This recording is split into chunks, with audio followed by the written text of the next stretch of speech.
तुम्हाला खरंच वाटतं का की इतिहासातील सर्वात मोठे चकवे फक्त चित्रपटांमध्येच पाहायला मिळतात? जर तुमचं उत्तर हो असेल, तर तुम्ही इतिहासातील सर्वात मोठ्या भ्रमात जगत आहात.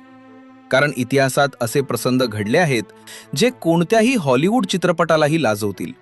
आणि ही कथा आहे त्या रात्रीची, जिथे एका निहत्थ्या वाघाने जगातील सर्वात शक्तिशाली आणि क्रूर सम्राटाला त्याच्या स्वतःच्या किल्ल्यात घुसून मात दिली. ही कथा आहे एका अशा पलायनाची जिथे तलवार नव्हती, रक्तपात नव्हता, पण बुद्धी आणि धैर्याच्या जोरावर संपूर्ण साम्राज्याला गुडघे टेकायला लावलं गेलं. तयार रहा, कारण आग्र्याच्या किल्ल्यातून छत्रपती शिवाजी महाराज यांच्या सुटकेची ही कहाणी तुमच्या अंगावर काटा आणेल. सन 1665 दख्खनची जमीन जळसत होती. मुघल आणि मराठ्यांमध्ये भयंकर संघर्ष सुरू होता. पुरंदरच्या वेढ्यानंतर मिर्झा राजा जयसिंह यांनी एक अत्यंत धोकादायक कूटनीती आखली. त्यांनी शांततेच्या नावाखाली शिवाजी महाराजांना आग्र्यात येण्यासाठी तयार केलं. त्यांनी शपथ घेतली की त्यांचा सन्मान केला जाईल. पण हा सन्मान नव्हता, हा एक जाळ होता. कारण मुघल सम्राट औरंगजेब याचा उद्देश स्पष्ट होता: शिवाजी महाराजांना आपल्या ताब्यात घेणं किंवा योग्य संधी मिळताच त्यांचा अंत करणं. शिवाजी महाराजांना हे माहीत होतं, तरीही त्यांनी हा धोका पत्करला, कारण स्वराज्याचं भविष्य त्यावर अवलंबून होतं. 5 मार्च 1666 रोजी शिवाजी महाराज आपल्या अवघ्या 9 वर्षांचा पुत्र संभाजी राजेसह आणि 4000 निवडक मावळ्यांसह आग्र्याकडे निघाले. हा प्रवास अत्यंत कठीण होता. 2 महिने त्यांनी सतत प्रवास केला आणि शेवटी आग्र्याच्या भव्य किल्ल्यापाशी पोहोचले. तो किल्ला म्हणजे एक चक्रव्यूह होता. हजारो सैनिक, तोफा आणि अभेद्य सुरक्षा, जिथून पळून जाणं अशक्य मानलं जात होतं.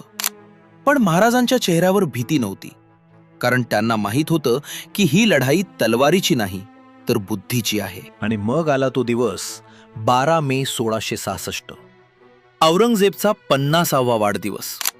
आग्र्याच्या लाल किल्ल्यात भव्य दरबार भरला होता.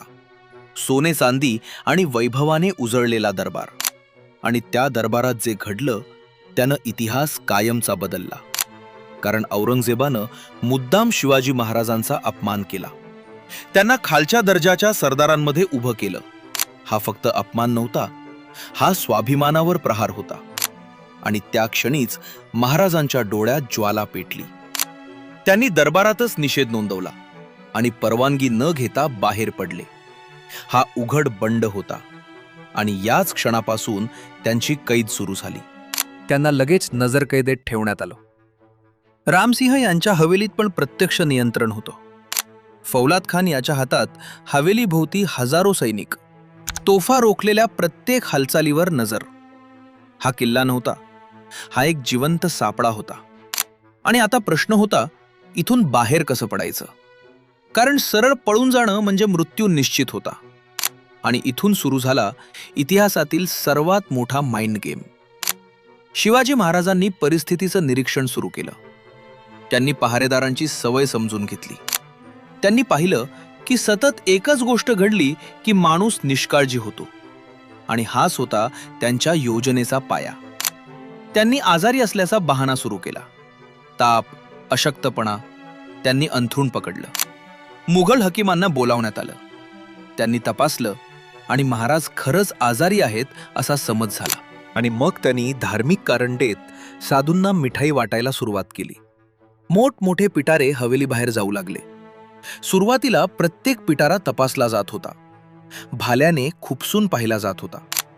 पण दिवसागणिक तेच घडू लागलं आणि पहारेदारांचा संशय कमी झाला. ते कंटाळले, ते निष्काळजी झाले. आणि हाच तो क्षण होता ज्याची महाराज वाट पाहत होते. कारण आता सापळा तयार झाला होता आणि पुढचा टप्पा होता सर्वात धोकादायक. कारण आता एक छोटीशी चूक सुद्धा मृत्यू ठरू शकत होती. आता सगळं तयार झालं होतं. सापळा रचला गेला होता. पहारेदारांची सावधगिरी तुटली होती. आणि आता फक्त त्या एका क्षणाची वाट पाहिली जात होती, जो इतिहास कायमचा बदलणार होता. 17 ऑगस्ट 1666. ती संध्याकाळ हवेत एक विचित्र तणाव होता.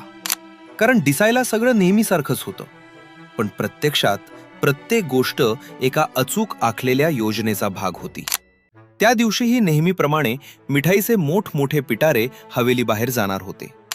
पण आज त्या पिटाऱ्यांमध्ये फक्त मिठाई नव्हती, तर त्या पिटाऱ्यांमध्ये लपलेलं होतं स्वराज्याचं भविष्य.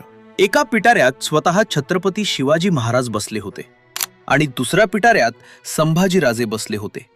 त्यांच्यावर मिठाई आणि फुलांचे थर लावण्यात आले होते, जेणेकरून वरून पाहताना काहीही संशय येणार नाही. बाहेर उभे असलेले मुघल पहारेकरी रोजच्यासारखंच आपलं काम करत होते. त्यांनी विचारलं, काय आहे यात? आणि कामगारांनी नेहमीसारखंच उत्तर दिलं, दानासाठी मिठाई. काही क्षणांसाठी वातावरणात शांतता पसरली, कारण हा तो क्षण होता जिथे सगळं संपलं असतं. जर एका पहारेकऱ्याने जरी आत डोकावलं असतं तर इतिहास तिथेच थांबला असता. पण सवयीने आणि निष्काळजीपणाने त्यांनी त्या पिटाऱ्यांची तपासणी केली नाही आणि त्यांना बाहेर जाऊ दिलं. त्या क्षणी हजारो सैनिकांच्या डोळ्यांसमोरून एक वाघ निसटला आणि त्यांना कळलंच नाही. हवेलीच्या आत मात्र अजून एक खेळ सुरू होता, कारण महाराजांच्या जागी त्यांचा विश्वासू सहकारी हिरोजी फर्जंद महाराजांचा वेश घेऊन बिछाण्यावर पडून राहिला होता. त्याने आपला एक हात कंबळाच्या बाहेर ठेवला होता, जेणेकरून बाहेरून पाहणाऱ्यांना वाटेल की महाराज अजूनही झोपले आहेत. हा फक्त अभिनय नव्हता, हा मृत्यूशी केलेला खेळ होता. कारण जर त्याची ओळख पटली असती तर त्याला क्षणात ठार मारण्यात आलं असतं. पण तो हल्ला नाही, तो शांत पडून राहिला. वेळ पुढे सरकत होती आणि बाहेर महाराज हवेलीच्या सीमेबाहेर गेले होते. पण धोका अजून संपलेला नव्हता, कारण आता सुरू झाली होती खरी शर्यत मुघल साम्राज्याशी. काही तासानंतर फौलाद खानला संशय आला, कारण आतून कोणतीच हालचाल होत नव्हती. तो आत गेला. त्याने कंबळ उचललं आणि पुढच्या क्षणी त्याच्या अंगावर काटा आला, कारण तिथे कोणीच नव्हतं.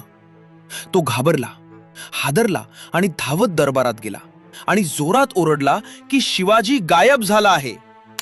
ही बातमी ऐकताच औरंगजेब संतापानं पेटून उठला. त्याला विश्वासच बसत नव्हता, कारण ज्या किल्ल्याला तो अभेद्य समजत होता तिथून एक कैदी नाही तर 2 जण कसे निसटले. हा फक्त पलायन नव्हता, हा त्याच्या सत्तेवर थेट प्रहार होता. त्यानं लगेच आदेश दिला, संपूर्ण आग्रा बंद करा, सर्व दरवाजे सील करा, प्रत्येक रस्ता तपासा, कोणालाही बाहेर जाऊ देऊ नका. हजारो सैनिक शहरभर पसरले. प्रत्येक संशयिताला पकडलं जाऊ लागलं. पण समस्या एकच होती, ते ज्या माणसाला शोधत होते तो आता राजा नव्हता, तो एक साधू बनला होता. आणि हीच त्यांची सर्वात मोठी ताकद होती. महाराजांनी लगेच आपली दिशा बदलली. त्यांनी थेट दक्षिणेकडे जाण्याचा मार्ग निवडला नाही, कारण त्यांना माहीत होतं की मुघल सैन्य तिथेच शोध घेईल. म्हणून त्यांनी उलट उत्तर दिशेनं मार्ग घेतला, मथुरेकडे वळले. तिथे त्यांनी स्वतःचा पूर्ण वेश बदलला, केस कापले, अंगावर राख फासली. साधूंच्या वेशात ते लोकांमध्ये मिसळले आणि मुघल सैनिकांच्या डोळ्यासमोरूनच शांतपणे निसटले. हा प्रवास सोपा नव्हता. प्रत्येक क्षणी पकडले जाण्याचा धोका होता. प्रत्येक पावलावर मृत्यू उभा होता. पण तरीही ते थांबले नाहीत, कारण हा फक्त त्यांच्या जीवाचा प्रश्न नव्हता, हा स्वराज्याच्या अस्तित्वाचा प्रश्न होता. दिवस गेले, आठवडे गेले. त्यांनी जंगलं पार केली, डोंगर पार केले, गुप्त मार्ग वापरले आणि शेवटी योग्य वेळ साधून त्यांनी पुन्हा दिशा बदलली आणि सह्याद्रीकडे परत वळले. जवळपास 60 दिवसांच्या या धोकादायक प्रवासानंतर शेवटी ते सुरक्षितपणे रायगडावर पोहोचले. आणि तो क्षण स्वराज्यासाठी पुनर्जन्मासारखा होता, कारण ज्याला मुघलांनी कैद केलं होतं तोच आता त्यांना चकवून परत आला होता. आणि दुसऱ्या बाजूला औरंगजेबसाठी हा सर्वात मोठा अपमान होता, कारण त्याच्या आयुष्यात पहिल्यांदाच असं घडलं होतं की एक कैदी त्याच्या किल्ल्यातून निसटतो आणि त्याच्या हजारो सैनिकांना काहीच कळत नाही. ही फक्त सुटका नव्हती, हा एक सायकोलॉजिकल अटॅक होता. कारण या घटनेनंतर संपूर्ण भारतात एकच संदेश गेला की औरंगजेब अजिंक्य नाही, त्याला त्याच्या घरात घुसून हरवलं जाऊ शकतं. आणि याच घटनेनंतर शिवाजी महाराजांनी पुन्हा आपल्या मोहिमा सुरू केल्या. किल्ले परत जिंकले, मुघलांना धूळ चारली आणि काही वर्षातच स्वराज्य एक शक्तिशाली साम्राज्य म्हणून उभं राहिलं. आग्रा सुटका ही फक्त एक घटना नव्हती, ती एक टर्निंग पॉइंट होती, जिथे बुद्धीने ताकदीला हरवलं, जिथे संयमाने युद्ध जिंकलं आणि जिथे एका वाघाने एका साम्राज्याच्या अहंकाराला चिरडून टाकलं. जय भवानी, जय शिवाजी.